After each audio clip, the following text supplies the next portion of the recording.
ई भइल बात खेसारी लाल यादव भाई लेके आइल बाड़े एकदम खतरनाक जवन रंगदारी गाना होखे के चाही। त भैया अइसने काहे से कि हिट मशीन के जब मशीन चालू होखेला त भैया रोकले ले लुकाला ना।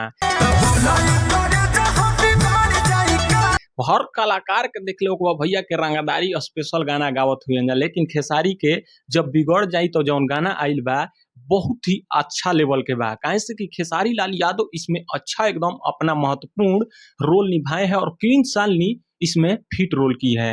अब सोचिए कि खेसारी लाल यादव जब रंगदारी गाना लेकर आते हैं तो कुछ खास होता है उस गाने में।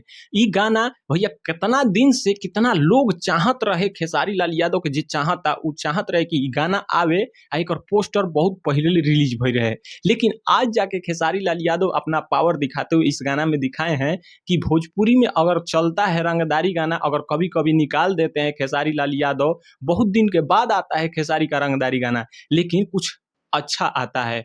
पहले देखा जाता था कि टुनटुन यादव रंगदारी गाना निकालते रहन, पावर स्टार पवन से निकालते रहन, राकेश मिश्रा निकालते रहन, अरविंद अकेला कलू निकालते रहन, लेकिन अब खेसारी लाल यादव भी चूक नहीं करत रंगदारी गाना से। काहे कि भैया आज के डेट में जौन भोजपुरी में चलता वो खाली रंगदारी स्पेशल चलता। अब कितना लोग कही कि खेसारी के ई रंगदारी गाना जौन बा अब 10 घंटा में 4 लाख व्यू गईल बा, लेकिन बात तो वहां नहीं खे। खेसारी का इसमें लुक देखिए और खेसारी का इसमें जज्बा देखिए रंगदारी गाना में, कि रंगदारी अगर किसी भी स्पेशल अगर चैनल से आता है तो कुछ लाजवाब होता है। जैसे ट्रेंडिंग स्टार के नाम चर्चा होखेला वैसे ही टुनटुन यादव रंगदारी गाना अपन लेके आइल बन, एगो क्वीन वर्सेज किंग गाना कितना मार्केट में धइलस, लेकिन वही तर्ज पर खेसारी लाल यादव अपना ये रंगदारी गाना लेकर आए हैं। और आपको ये बताना है कि खेसारी का ई रंगदारी गाना आपने देखा है कि नहीं, आ नइखा जा देख ले भैया तो जाके देखा जा कि यूट्यूब पर खेसारी के हिट मशीन जौन बा उ धक्का से एकदम एकदम थ्रेसर के तरह एकदम चलता ही गाना लेके।